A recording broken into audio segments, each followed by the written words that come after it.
This is a HeadGum podcast. Folks, it's time to get Quip. Me and Joe do it. It makes toothbrushing easy. Brushing your teeth, just like making love. The kind of thing you don't really know if you're doing it right till you start doing it right. And folks, Quip is brushing done right. It's the new electric toothbrush that packs just the right amount of vibrations into a slimmer design at a fraction of the cost of bulkier traditional electric brushes. It has guiding pulses that alert you when to switch sides, making brushing just the right amount of effortless. It's true, you really don't have to think about it. It lets you know when to move on to another quadrant of your mouth. Quip also comes with a mount that suctions right to your mirror and unsticks to use as a cover for hygienic travel anywhere, whether it's going in your gym bag or your carry-on. And because the thing that cleans your mouth should also be clean, Quip's subscription plan, or subquiption plan, surprised I didn't think of that, I'll have to let them know, refreshes your brush on a dentist-recommended schedule. They deliver new brush heads every 3 months for just $5, including free shipping worldwide. Quip's backed by a network of over 10,000 dental professionals, including dentists, hygienists, and dental students. Most toothbrushes don't get named one of Time Magazine's best inventions of the year, but Quip did. It's time to find out for yourself why. Quip starts at just $25, and if you go to getquip.com/CU right now, you'll get your first refill pack free with a Quip electric toothbrush. That's your first refill pack free at getquip.com/CU. GETQUIP.com/CU. Folks, it's going to be love at first brush.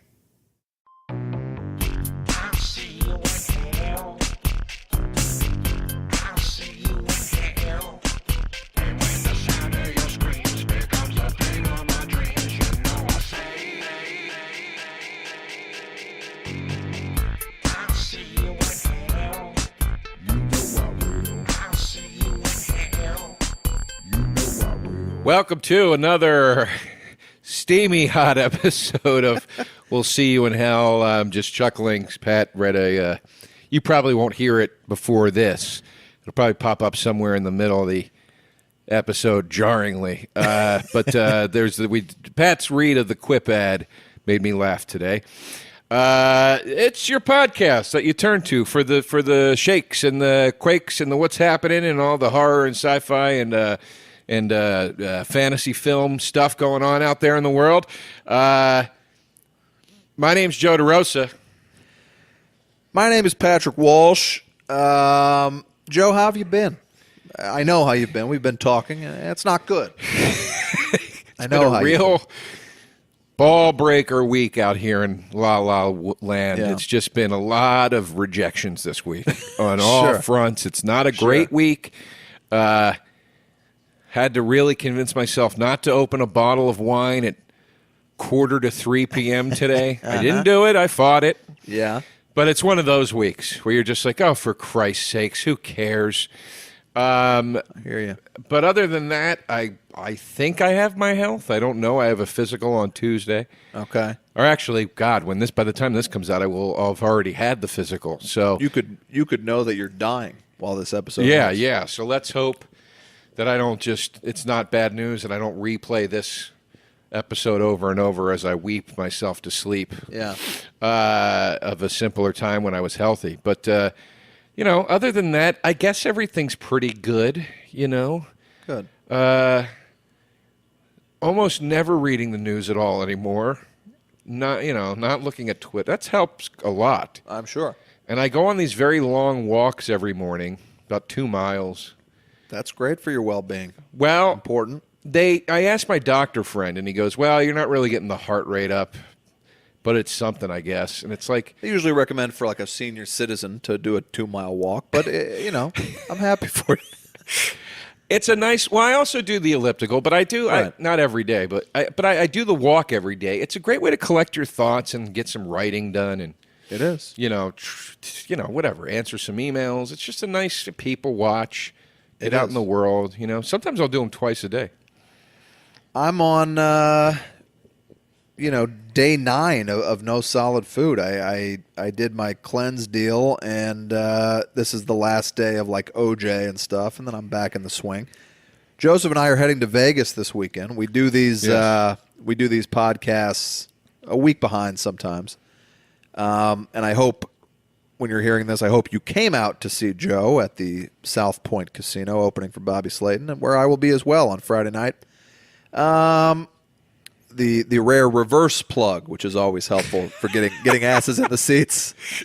3 listeners just went, ah! I live right down the street from South Point. Right. But yeah, we're good. And I was engaging with people a lot in the Facebook page. We don't know how to get you in. I think you'd have to create your own Facebook profile, which I don't recommend doing, frankly. I'm not going to do it. There's a reason I got rid of one many years ago. I like the distance of a fan page only on there. I found Facebook quite intrusive after a while. And it's the reason I left Twitter. It's infinitely better. I have a pride when I say to people, oh, yeah, I don't really go on there. Using your lead, I get on once a day now to see what the news stories are, and then I'm kind of like the State of the Union shit. I was like, you don't care, Pat. Be honest with yourself. Yeah. The State of the Union is broken. Right. It's shit. Right. So why are you reading it? I'm happier too. I haven't been looking at it. And you could also get at least a slightly more legitimized version of that news by just swiping right on your phone. That's correct. You have a news widget. That's correct. So that's all I do, and I see what the big stuff is that's happening. I read it until I get furious, which is any news story now. I'm not just picking on Trump. Right. I'm picking on all of it. Any news story now, I can read about 5 sentences before I'm furious. I agree. So, and to that, why did you tell Scott Baio to do what he did? I have been angry at him since the departure from Joni Loves Chachi. Sure. To pursue Charles in Charge. Sure. I am convinced that is what led to the demise of actress Nicole Eggert? No, Joni that died. Oh, Joni, yeah. What was that lady's name? I've never seen Joni Loves Chachi. Well, she played Joni on Happy Days. She just died. It was like Never one of seen the Happy Days. saddest fucking stories I've ever read. It was like, yeah, like she I love how everybody's not in Hollywood's like, we don't get it. Like, we don't understand what happened. She went to she wasn't getting work, and then she moved to a trailer park and went crazy. And it's like, yeah, that's what this town does to people. Right. Do you not understand? You're Joni on the show Joni Loves Chachi. Everyone loves you. Then no one will return your calls. Yeah. Then you're nothing overnight. Yeah. Just as quickly as you became a star. And then your life falls apart. What don't you understand? It happens to everyone who pursues a career in the entertainment industry. And then, the residual money gets less and less. Right. After a while, you can't live on it. I mean, remember the thing with Alf, the dad with Willie from Alf, and like the crack house, like having three-ways with the male prostitutes? Well, I thought I told you that maybe on this show, but I know everything there is to know about Max Wright, the dad from Alf.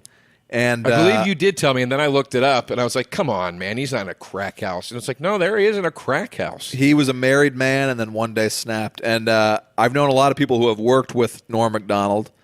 I hope to someday do my dream show, Norm Macdonald Has a Farm, which is fully fleshed out and ready to go. Right. But Norm Macdonald and Artie Lang have all these amazing stories about him because he worked on the Norm show. Right. With those two. And he apparently hated Alf so much that one day he snapped and beat the shit out of the puppet and was like, they were like, Matt, like, it thought it was like a joke, and he just was, you couldn't pull him off of the puppet. Right. But they said the set was like really hot, that to shoot a half-hour show, they didn't do it with an audience at all, Alf, because of the complications of the puppetry. Why was the set so hot? It would be like a 20-hour hot day. I don't know, but it's always described as hot. It snapped. And they said when they shot the last shot of the finale of Alf, he said his last line. They were like, we got it. And they had a little, of course, cast and crew party plan that he walked directly off stage, got in his car, and drove away. He said nothing to anyone. Holy shit. I know a lot about Max Wright. It's a dark tale. Holy shit. Now, Alf, there's a show, surprisingly, never syndicated anywhere. I never catch reruns of Alf, ever. Not that I want to. I wasn't crazy about it when I was a kid either. But it was 100% my favorite show on television, age, 5 to 10 or whenever it aired. I liked it at first, and then I started to just kind of not give a shit anymore. I thought Alf was really funny, and I had an Alf doll that caught fire on my reading lamp when I was a boy. The one from Burger King that says like rock and roll. He was like wearing the rock t-shirt. No, it was nearly a full size Alf. It was a huge Alf doll. All right. Now, would you have sex with the doll? This was a little too early for me, but if I had gotten it when I was 11, I definitely would have been humping Alf until I came. But you know what? I like my ladies bohemian. You know what? I'm about to reveal way too much, but it wasn't too early because I just remembered. Now, see, this is going to be talked about at length in the Facebook page I was just praising, and that's fine. But I did used to place my child erect penis into the mouth of my Alf doll, which was an open mouth, but velvety, had a velvety tongue, and into the mouth of my Rolf from the Muppets puppet. Oh, my Lord. And move it around, but never to ejaculation. Because I was going to jokingly answer, and then I thought, no, Pat, you got to be truthful here. You did fuck that Alf doll. I'm not sure it's legal. I'm not sure it doesn't count as bestiality. Both of those. They're inanimate. But they're in animals. They were fake. Rolf was a scratchy surface within his mouth and very unpleasant. Yes, you had it on the nights you wanted it rough. Right. You'd go to Ralph. But Alf had a velvety tongue, and this was before I knew how to manipulate myself to orgasm. I would just kind of move it around. The only worst version of the story is if it was Max Wright in a crack house, mouth fucking the Alf doll itself. That's the only worst version of the story. Well, Max Wright got thrown off the Norm Show briefly. Artie Lang told the show on Stern, told the story on Stern, because he was driving in to work one day on the Norm Show, drove directly into the back of a cop car. The cop gets out, starts talking to him, and realizes that he's drunk on champagne to like go in for like a 10 a.m. start time. And champagne is a great little detail of the story. That's why I'm laughing. Yeah. That's really funny. A guy getting up, just having a few bubblies first thing. Right. I mean, look, that's what everyone in Los Feliz does when they go to fucking brunch. It's not that crazy. Is he mimosas. Now, wait. How did the cop know it was champagne? Does he have the bottle in the car with him? I don't know how that came out unless Max told them, but I think there was a champagne bottle in the car. I can text my buddy Nate, who also heard the story firsthand. No, it could what I'm also saying. be McDonald has embellished at some point. Who knows? But anyway, before I forget, I'd love to go ahead and get on with the show, and at the same time, on with a Joe, pretty woman. I got to think of these like gun to my head. That's very good. I'm almost out. I mean, I'm going to have to start doing some research. Luckily, somebody requested Joe, It's Magic last week, and that helped me out of a jam. But I get a slight panic every time you launch into it. I do too, because I'm like, I wouldn't have remembered to prepare this. No, I don't. Well, there you go. With you. But yeah, what I just wanted to say, I spent a lot of time engaging with people on the Facebook page because I noticed a lot of people were spiraling, like doing exactly what I would have done back in the day. Like, oh no, was it my comment that pissed Pat and Joe off? Because I was talking about how they were all like being critical in them. I didn't. Nobody pissed me off. I didn't. I know, because you're not in there. That's why if you don't go into these sites, you don't get pissed off. But I explained to them that it is sometimes the show, but I'm like, usually you can say whatever you want about the podcast. Joe and I don't take it very seriously. But there had been some people being like, who wants to watch a fucking show about the Bible, etc. And it was bothering me because I try to avoid anything about it since it hasn't even aired yet. And I'm too fragile. But going in there and seeing it, I got pissed. So I explained that that's what it was in a very long rant. Somebody actually accused me of being on cocaine when I did the rant. but I was just like, come on, guys. Like, this is my other project. And everybody was like, whoa, no, we're all very excited about the show, blah, blah, blah. And it was a beautiful discussion. We have the best fans in the world, especially in terms of podcasts. They're wonderful. Just delightful people. And we're at like 800 fans. Also, before I forget, a lot of business to clear up in this one. The merch store is up. Oh, yeah. Shit. I almost forgot. Thank you. Emily Florence put it up yesterday. It's the descriptions of the items are funny. Like, the site is great.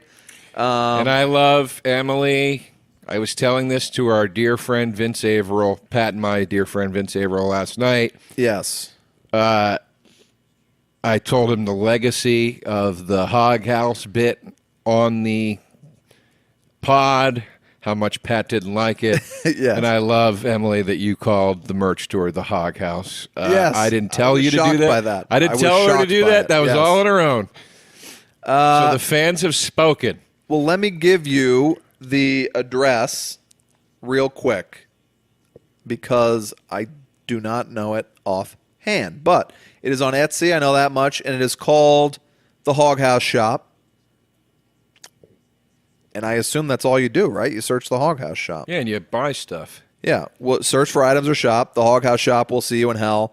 You'll see it. If you have comments, questions, concerns about the merch, seeyouinhellmerch@gmail.com. That's all we got.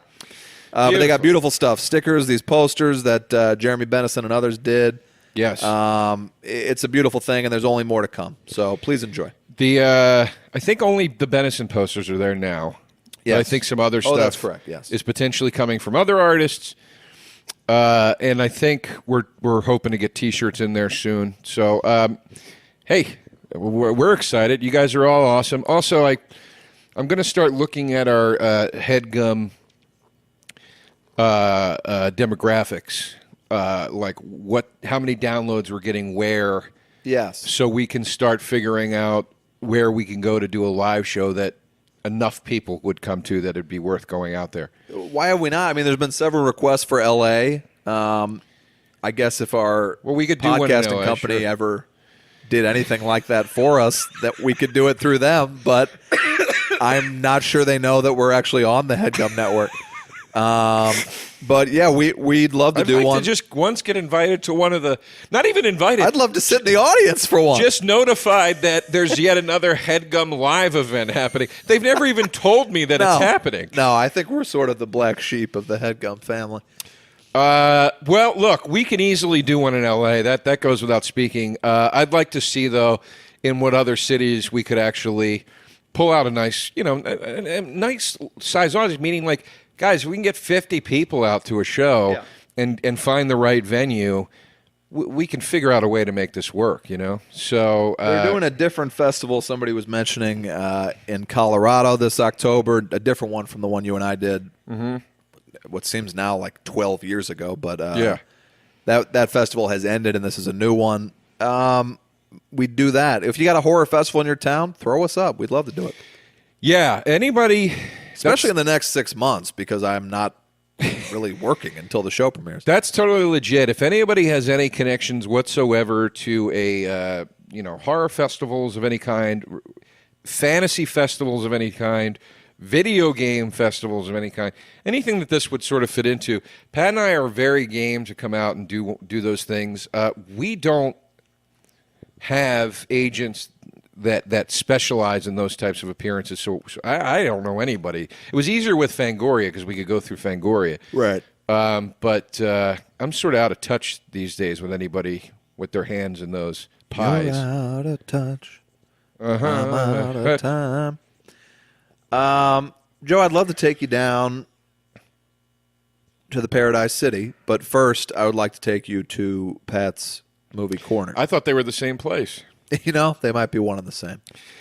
I've barely seen anything. I don't know. I've been watching Frasier incessantly, and it's taking up almost all my watch. Frasier when I came in today.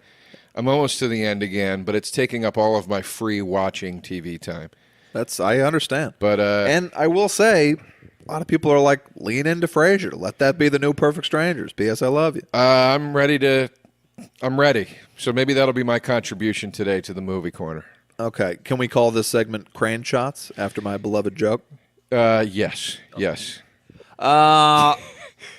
Joe, the other night I was going to come over here or vent or something, and Joe was like, I'm turning in a little early tonight. I pictured you with a nightcap on your head, one of those like Three Stooges ones with a ball. Yeah. And a cup of sleepy time tea. So I was like, you know what I'm going to do? I'm going to go see Phantom Thread again in 70 millimeter. They so rarely do that around here. It's very nice. I go, the show was sold out, which is crazy for a movie that's been out that long. But so I'm looking around, I'm looking through my Movie Pass. We should talk about Movie Pass, by the way, because I think that the theater world at large is realizing that they're about to get royally fucked. AMC's starting to pull out.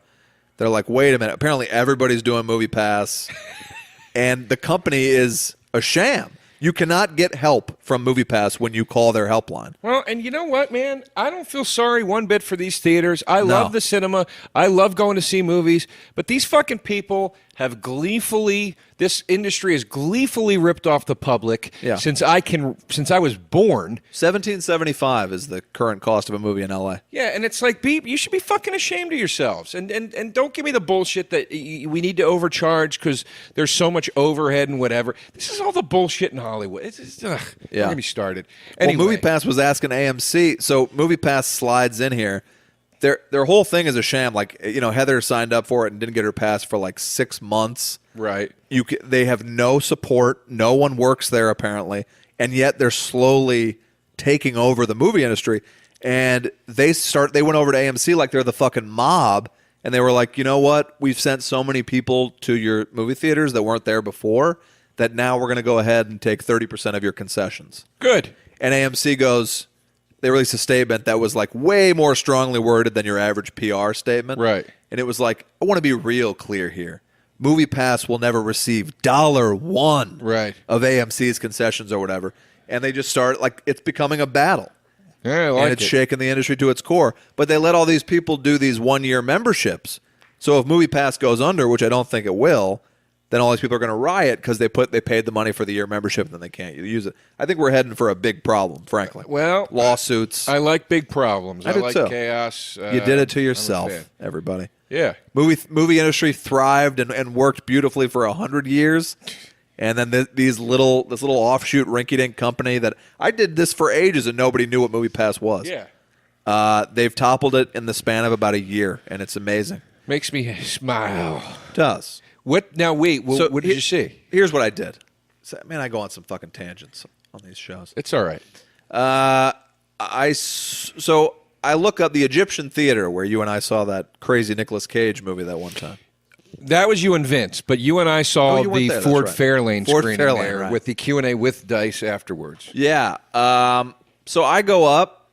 I'm looking through the thing. I'm like, what movies are playing like in the next 5-10 minutes? And I see 9 to 5. Oh, wow. Which I know is one of your favorite comedies. All time.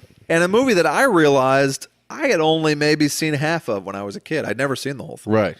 So I'm like, oh, shit. I go over to the theater. They show an amazing print of 9 to 5. The audience is cheering, laughing. Yeah, it's a great movie. I realized it was kind of a Me Too event. It was a women's lib kind of event. And that movie made such a feminist statement at a time where it was not like hip to do that. Right. Like it's a really great, groundbreaking movie. I love it. I loved it. I don't know how Dolly Parton didn't win the Oscar. She's so fucking funny in it. And Tomlin is fucking great in it. You know, Tomlin almost walked. No, I didn't. I just watched, Tomlin and what's her name? Jane Fonda got interviewed. You know, they're plugging the new season of Grace and Frankie. Yeah. And they brought up 9 to 5. I think Fallon brought up 9 to 5, and he's like, "Is it true, Lily, that you almost didn't do it?" She's like, "Yeah, I was signed on. I almost walked." Yeah. And What for? He goes, "Why?" And he goes, "Well, we didn't have Dolly yet, and Jane's comedic skills at that time were." Questionable Suspect. at best. Yeah. And she's like, and Jane was like, and Jane Fonda jumps in and she's like, and you didn't want to have to carry the whole movie. And she's like, yeah, exactly. I didn't want that responsibility, but it all worked out. Yeah. Because apparently Jane Fonda like produced it and like. Yeah, it was her baby kind of. I didn't know that. Well, I learned a ton because what I will say is that the first act of 9 to 5 is perfect. The first act where you're like setting up the office and Dabney Coleman is so good in it and they're all so funny in it. Everything is perfect and I was just loving it.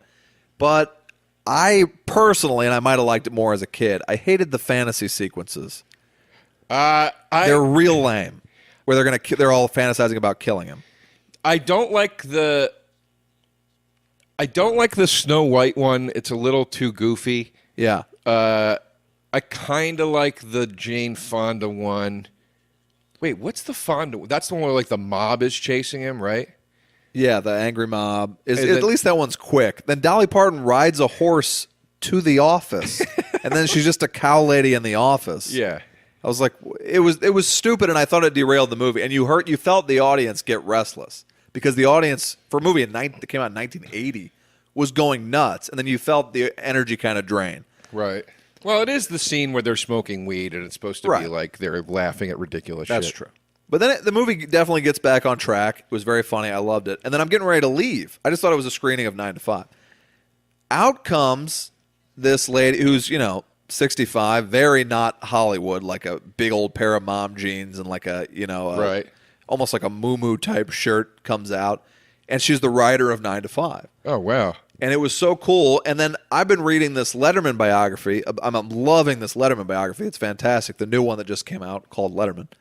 And one of the key players in the book is Meryl Marco, who was Letterman's girlfriend for 10, 15 years and ran the show, like basically wrote all these early bits for him in a very male-dominated industry.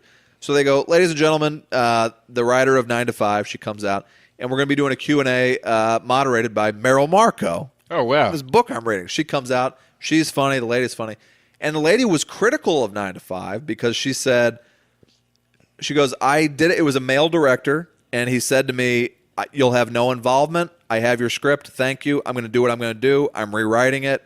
I'll see you at the premiere. And banned her from the set. Ugh. There might be more to the story than what she's saying. Right. But, yeah. It was a kind of a bummer. And then she goes, and I saw the movie, and she goes, you guys all love the movie, and you've seen it 100 times. She goes, I miss my original screenplay. She goes, the heart of it is there. I love that it brought so many people joy. But it just goes to show you, there's a lot of stuff that goes on in the making of movie and television that, it can break people's hearts. She seemed still angry about it. But yeah, I would imagine. Because in her script, the three of them tried to kill Dabney Coleman. And they replaced it, and apparently Jane Fonda was involved in this too. She was like, we can't try to kill him. That's what led to the fantasy sequences. So I was like, oh, so the worst part of the movie was not the writer's idea. In her script, they were all planning on killing Dabney Coleman. Wait. What? Oh, the fantasy sequences were there because they said they can't plan to kill him. Right. They'll be unlikable or whatever else. Oh, okay. In her mind, it was a very dark comedy about trying to kill Dabney Coleman. But anyway, they do that. Then out comes Callie Corey, Academy Award-winning screenwriter of Thelma and Louise. Right. Talks about, they have this three-way discussion that was so great about how they made these movies that were about what's going on right now. Right. And they read from these reviews by major critics criticizing Thelma and Louise as being a man-hating movie, a man-bashing movie. Right. Male critics, of course. Right. And it was just really interesting. And then I stuck around and watched Thelma and Louise, which I hadn't seen in 20 years. And that movie's fucking great. I've never seen Thelma and Louise. It is so fucking good. All right. It's really great. And Gina Davis funny? and Sarandon are great. And the men in it are great. Christopher McDonald. That's Brad Pitt's sort of big debut. Brad Pitt, Harvey Keitel. Is it funny or is it more of an action-y? It's funny, but I mean, it kicks off with the attempted rape of Gina Davis. I mean, it's a serious movie, of course. But, right. If you haven't seen Thelma and Louise, make it a priority. Everybody knows the ending, but man, it's so good. And I think I got the impression Ridley Scott loved Reservoir Dogs because everyone from Reservoir Dogs is in it. It's got Madsen and Keitel and all these people. Oh, okay. It's a very cool movie. Very cool movie. Great. You've only got Frasier, right? Yeah, but we're making some good time here. All right. Do you have a lot more? No, well, Heather and I did this bracket thing last night. They had this bracket in Entertainment Weekly, which I still subscribe to, even though it's become like Us Weekly, essentially. It used to be a great, hard-hitting journalistic magazine. But they had a bracket like you would do for sports, but with Best Picture winners to decide what was the best ever Best Picture winner. And Heather and I did it and went through and had a lot of fun. And she was like, well, there's a lot of these I haven't even seen. So when you look through it, I was actually laughing out loud looking back at like the 5 nominees for like 1998, let's say. Right. They get it so fucking wrong. When you look back at what movies were released in a given year, the ones that have gone on to become like all-time classics, they're nowhere near the nominations list. And Heather's like, what is Shakespeare in Love? I've never even seen this movie. Right. And I go, oh, it won Best Picture. It beat Saving Private Ryan for Best She goes, there's no fucking way. I go, it did. So she goes, well, I want to see this thing now. I saw it in the theater. I go, I just remember it being kind of boring, but let's watch it, sure.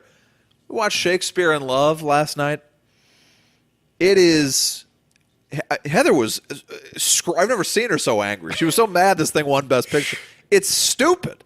Yeah, of course it is. I mean, there's a few like kind of cute little jokes in it or whatever, but Paltrow's boring in it. It's a boring movie. It's goofy. Like it plays like an SNL sketch sort of.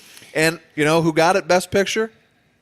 Harvey Weinstein. Wait, that was when that beat Saving Private Ryan, people were like, "What's going on here?" Because he bought it. That was when he started getting into a lot of heat about that stuff. He would like really kind of elbow his way into winning this stuff. But Shakespeare in Love, for that movie to win Best Picture, like, has anyone mentioned that movie in 25 years? No. Nobody mentioned it that year. Nobody mentioned 20 it. 20 years, I guess. Exactly 20 years. But nobody was walking around going, have you seen Shakespeare in Love? You got to see it. Nobody cared. And the other nominees that year were The Thin Red Line, which is, I might rewatch, but it's so insanely boring as what I remember of it. Yeah, Elizabeth. That's like, not folks, these are not the classics we're still talking about. They're just all...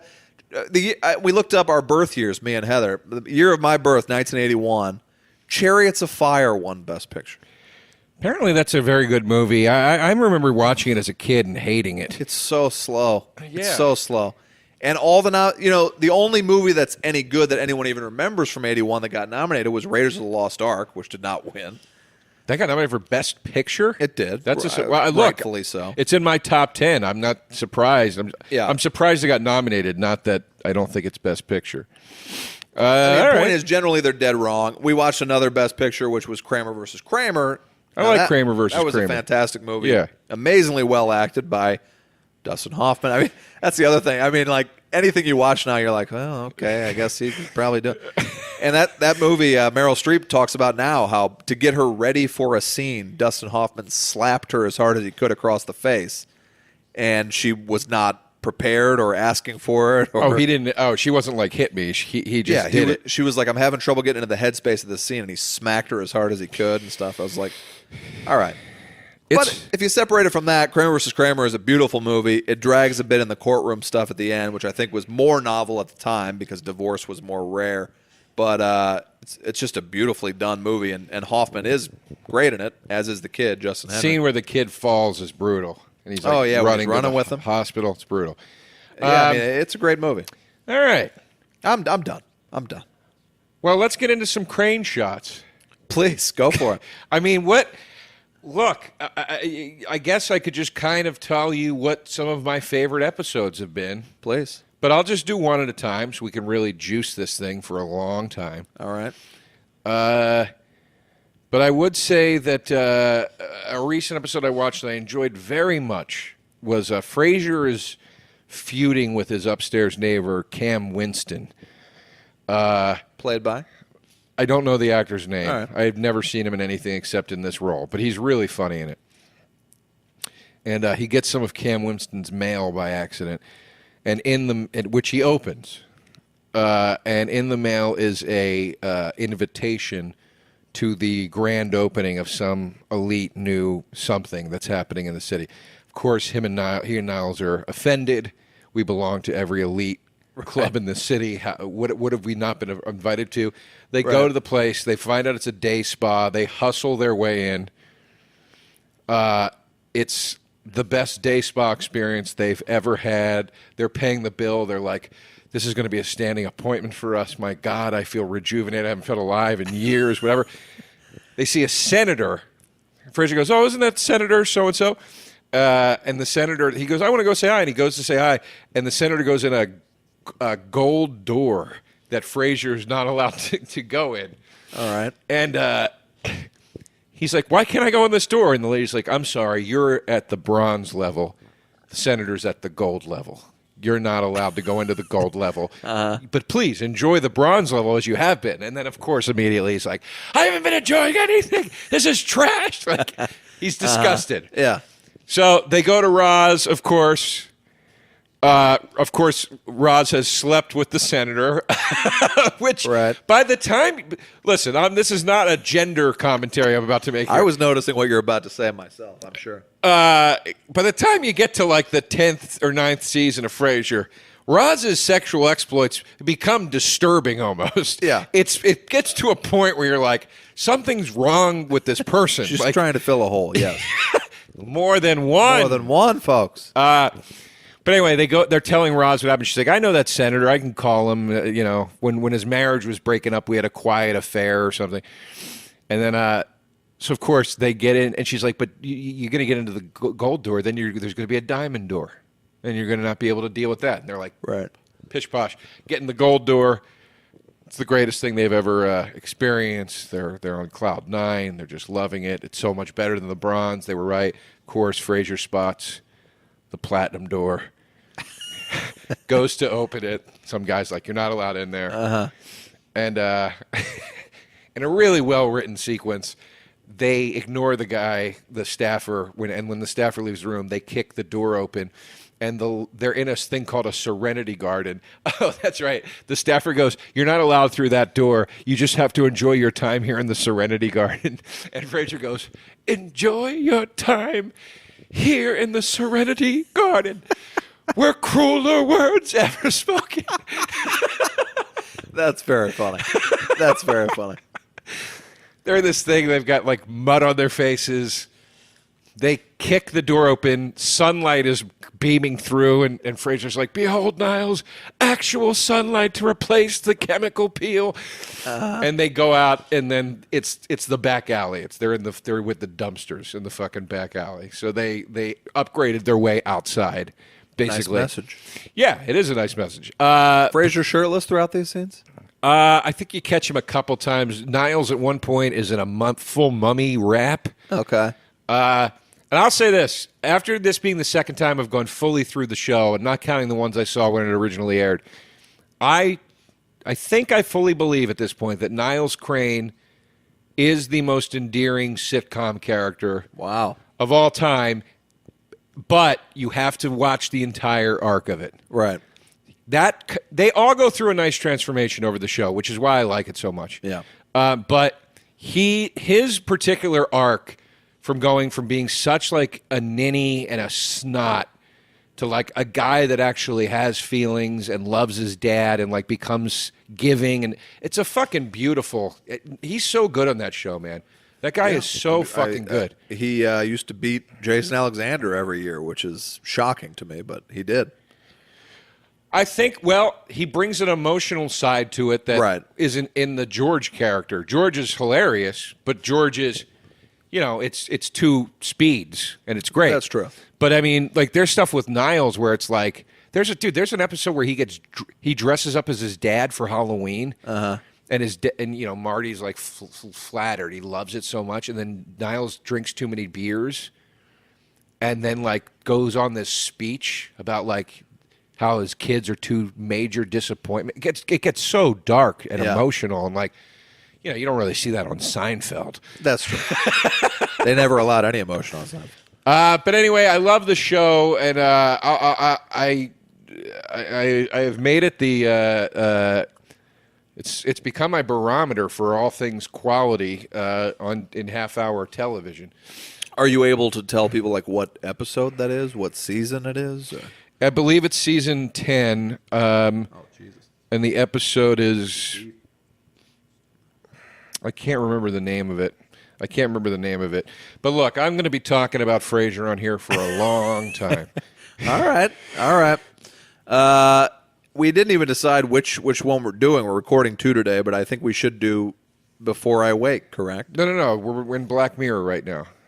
All right. Well, then you're getting a little preview. Next week's episode will be the, I guess, Netflix original movie it became, Before I Wake. You literally said before I hit record, what are we doing first? I know. BM? And I know. said, yeah.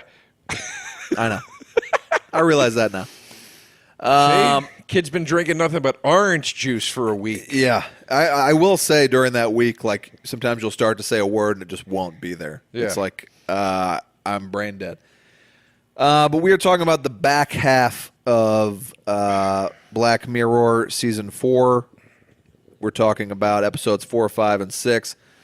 Number 4 is called Hang the DJ. Yes.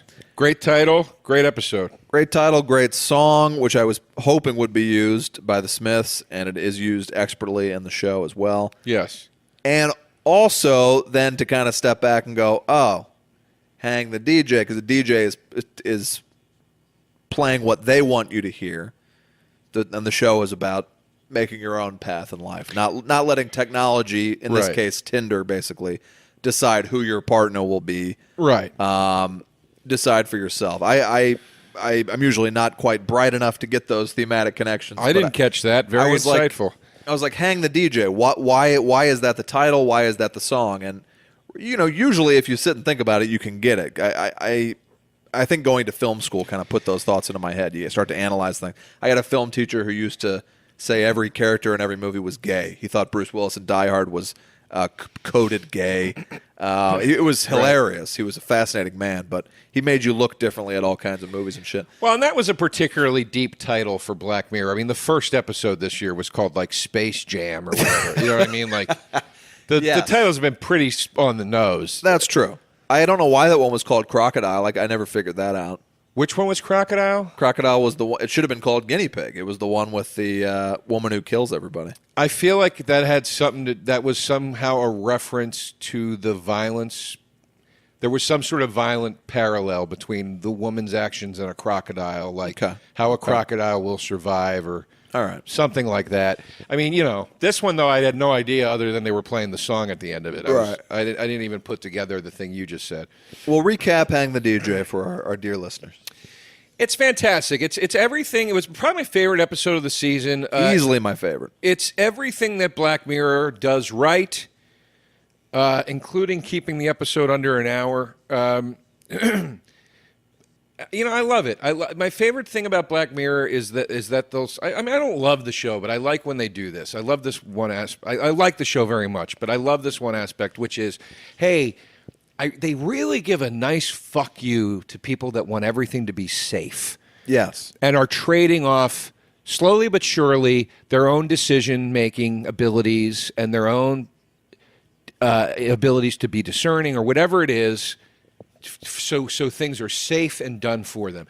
And I really like that Black Mirror gives you a real fuck you to that. And that's what this episode does. It shows that the dating apps have advance to the point where not only will it get you a match, but it'll tell you exactly how long you will be with the match. And then they're also, as it unfolds, you realize living in this sort of totalitarian society or compound or something where you're not allowed to leave the relationship early. Like it's telling you, we know what's good for you. Yes.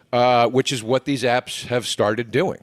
And it was so well cast. The lead couple, who I had not seen before, had such chemistry that, like, in a way I haven't done in a while, watching something that was supposed to be romantic. I was really rooting for them to get together, and I had no idea how it was going to end. I mean, I watched this with my girlfriend, and we were both just like, on the edge of our seats, and it was not a scary or necessarily suspenseful episode of the show. It was a very light episode of the show, but I really wanted them to wind up together. They seemed so perfect for each other.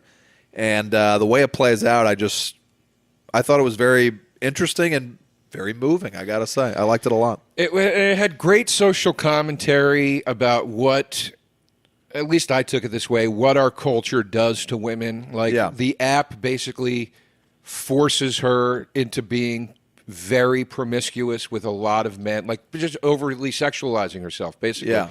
Because she just kept getting 36-hour relationships one after the next, and it was just the app basically being like, yeah, you're going to have a bunch of one-night stands now, like, and she does inadvertently. And I also really like to. So at the end of the episode, they decide we're going to make a break for it. We don't damn what the app says. We're not breaking up. We're going to make a run, leave this compound, climb the mysterious wall that nobody's ever scaled over, and see what's on the other side and be free. So they do. As they do it, everything sort of digitizes and disappears. They end up in this weird neutral space. There's a bunch of them. It's all identical couples of them. They all digitize and go up into the air, and then a statistic forms that says, out of 100 matches or whatever of these two, there have been 99 rebellions or whatever. Right.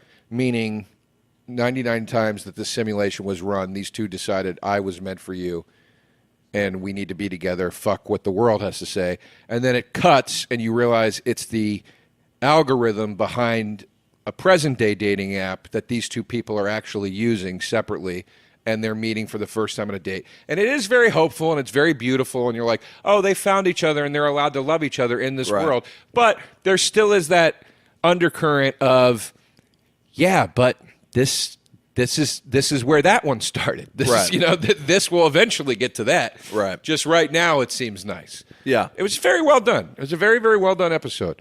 Favorite of the season by far, and one of my favorite all-time Black Mirrors. On the flip side. Oh, God. Let's dig in the ass of this one. What was this thing called? This Black and Metalhead, I think it was called. Metalhead it was called. And I love black and white, so I will say it was shot very well, because I'm going to say one positive thing. But, and I liked the way the little thing moved, the little thing that was chasing them. I hated it. But, yeah, and I liked that it was 40 minutes. I'm going to say 3 positive things about it. It was the shortest of them all. But, boy, I didn't care about anyone in it or anything that happened. I thought this was everything Black Mirror could do wrong. Yeah. There was no, as far as I was concerned, there was no real social commentary here. This is a story we've heard a million times. Right. It's just an elaborate chase scene. They break into a warehouse. They want to get something. It's clearly post-apocalypse. And I know we talk a lot about our least favorite genres on this show. I've never mentioned this. My right behind Remains of the Day period pieces is post-apocalypse. I can't fucking stand post-apocalypse. It's so boring, and it always reeks. How about Mad Max? I did like Mad Max a lot. You're right. Okay. Well, there's always exceptions. Mad Max is awesome. But yeah, I guess so. There's exceptions, but post-apocalypse most of the time to me reeks of a producer saying, "We don't have a budget. Let's drive to Arizona and pretend it's the end of the world," and that's always how it feels to me. There's a band of people looking for supplies or something. They break into a warehouse. They encounter a robotic guard dog in the warehouse. And then the chase is on, and it's fucking Terminator. It's just shit you've seen a million times. The robots chasing the humans. The humans aren't any match for the robots. They tack on this kind of lame twist at the end where you find out all they were trying to get was teddy bears for her sister or something like that. But again, no real commentary. I think in theory their thinking was we'll just do one that's just like relentless, pure action. But it wasn't exciting to me personally. It doesn't work. Yeah. It's like when it's like the Twilight Zone once in a while would go, we're going to do a really heartfelt one. And it's like, don't. Yeah. The sinister element of this show is what makes it work. Right. So I just hated it. And it was clocked in the shortest of the season at 41 minutes. Correct. Which, guys, cut these things down. They don't need to be this long. We've already said it. 41 minutes. This fucking thing felt longer than any of the other episodes to me. I agree. I was so fucking bored, man. And coming on the heels of Hang the DJ, it really paled as well. I was just kind of like, Yeah. And then 6, I believe, is called Black Museum. Black Museum, yes. This one was nearly feature length as well. It was an hour 10. Yeah. A lot of cool stuff, though. Yeah, this felt extremely Twilight Zone-y to me, as many of them do, of course. But since you watched them yesterday, you should recap because you'll do better than I did. I watched them around New Year's. So Well, Black Museum is a story about a woman driving through the desert. Again, is it post-apocalypse or whatever. She stops to recharge her car. It's going to take 3 hours to recharge her car. She notices there's a museum called the Black Museum. She goes inside to kill some time, to get a tour. The tour guide, I don't know who either actor's name is, but they were both really fucking good, man. They were, and both these actors were really good. Yeah, it's weird too because there must be all these huge names vying to be on Black Mirror, so it must be a conscious choice or maybe a budget choice to just go with no names. But sometimes it's very effective. He gives her a tour of the Black Museum, which big surprise. No, well, actually, I was surprised, but now that we're talking about it, I'm like, duh. Is a Black Mirror museum. It's all objects from previous shows. Previous episodes, and like the guys like these objects were all used to commit criminal acts, and I have them here, and I tell the stories of the objects to people. So can I stop you right there? Yeah, I did not make the connection that these were artifacts from previous Black Mirror shows. That's a bummer because that really hooked me in at the top. I was like, oh, like cool. Like what? The lollipop from the space one is in there. Remember the guy uses the lollipop to get the kid's DNA? That lollipop and that machine that creates the people in the space world is in there. The broken iPad from the Jodie Foster one is in there. So they were from this season even? And well, I still didn't make the connection? I saw 2 or 3 from this season, but then I'm guessing there were other ones from other seasons and I didn't recognize. Now I feel dumb. After my victory on Hang the DJ, I feel like an idiot. So anyway, this is a cool episode because this is the only one they've ever done like this. They go into an anthology-style story or show or episode, and the guy tells her 3 different stories about 3 different objects that last about 15 minutes each. And you're like, perfect. Yeah. And then this is the wraparound story. It worked very well. In the end, you find out that this guy is much more evil than I guess he initially reveals. All of the stories are connected to this medical association or company, medical supply company he worked for, that he was fired from when he figured out how to capture the consciousness of serial killers, and he wanted to do this museum of hologram serial killers, and they told him to beat it, so he actually did it in his museum with this guy who was, you get the feeling he was probably innocent, but was sent to the electric chair anyway. And this guy basically tortures this hologram who has full consciousness over and over by electrocuting him every day for people that come in to see the tours. This kind of goes back to the episode 1, the idea that you could create artificial intelligence that actually can feel pain and all these things, but can't die.